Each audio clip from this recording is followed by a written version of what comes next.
আসসালামু আলাইকুম বন্ধুরা। আজকে আমি এই ছবিটার মধ্যে একটা শিল মারব।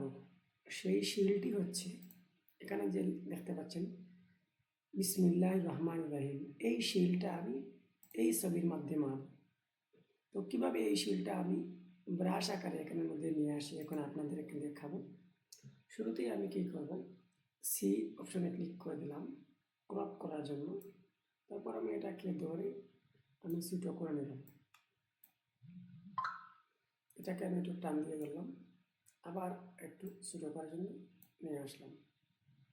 তো এভাবে আপনারা ছোটো করে নেবেন। ছোটো করে নিয়ে এটাকে আপনারা শুধুমাত্র বিসমিল্লাহটা সিলেক্ট করে দেবেন। তো আমি বিসমিল্লাহটা সিলেক্ট করার জন্য আমি এটাকে একটু ছোটো করে দিলাম। দেখতে পাচ্ছেন আমার বিসমিল্লাহ শুধুমাত্র সিলেক্ট করে এটাকে শিল আকারে আমি বানিয়ে ফেলব। তো আরেকটু ছোটো করতে হবে। তো এই পর্যন্ত আমি ছোটো করে নিলাম। দেখতে পাচ্ছেন এই পর্যন্ত ছোটো করে নিলাম। এবার আমি ইন্টার নিয়ে নেব। এখন আমার পিছনের যে ব্যাকগ্রাউন্ড আছে সেই ব্যাকগ্রাউন্ডটা রিমুভ করার জন্য আমি ডব্লিউতে ক্লিক করলাম এবং এখানে একটি ক্লিক করে দিলাম, আবার ক্লিক করে দিলাম, সম্পূর্ণটা ক্লিক করে দিলাম। শুধুমাত্র আমার এই টেক্সটটা ব্যতীত, অথবা আমি এই ব্যাকগ্রাউন্ডে গিয়ে আমি আপনার ব্যাকগ্রাউন্ড ইরেজার টুলে ক্লিক করে দিই, সম্পূর্ণ পিছনের কালারটা আমি ইরেজ করে নেব। তো দেখতে পাচ্ছেন আমি পিছনের কালারটা কিন্তু রিমুভ করে ফেলেছি। তো এখন কন্ট্রোল ডি সিলেক্ট দিয়ে আমি যদি আপনাদেরকে একটা জুম করে দেখাই, যে দেখতে পাচ্ছেন আমার এখানে কিন্তু অলরেডি আপনার পিছনের কালারগুলো চলে গেছে, শুধুমাত্র বিসমিল্লাহির রহমানির রহিমটা আছে। তাও আরও কিছু অংশ রয়ে গেছে। আমি আবার এখানে ক্লিক করে দিয়ে আমি এটাকে আপনার সিলেক্ট করে রিমুভ করে দেব। যাই হোক, এটা আপনারা একটু সময় নিয়ে করবেন। তো আমি লেয়ার অপশনে যাব, তারপর আবার এখানে সিলেক্ট করতে হবে। তারপর এখন যদি আমি এভাবে রিমুভ করি তাহলে দেখতে পাচ্ছি আমার সম্পূর্ণ লেখা সহ রিমুভ হয়ে যাচ্ছে। তো আমার ব্যাকগ্রাউন্ড সিলেকশন তুলে দিয়ে আমার এখানে রিমুভ করতে হবে। তো দেখতে পাচ্ছেন আমার এটা কিন্তু অলরেডি রিমুভ হয়ে গেছে। তো এভাবে আপনারা রিমুভ করবেন। দেন আপনারা এটাকে সিলেক্ট থাকা অবস্থায় এডিট অপশানে চলে যাবেন।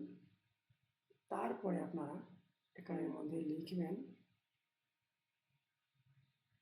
ডিফাইন ব্রাশ প্রিসেট, এখানে ক্লিক করবেন। ক্লিক করে দেওয়ার পর আপনার এই লেখাটাকে আপনারা কী নামে ব্রাশ বানাতে চান সেটা এখানে লিখে দেবেন। আমি বিসমিল্লাহ লিখব, বিসমিল্লাহ ব্রাশ লিখলাম, এখানে ওকে করে দিলাম। এখন দেখতে পাচ্ছেন এখানে একটি ব্রাশ চলে আসছে। এই ব্রাশটা কি বিসমিল্লাহ।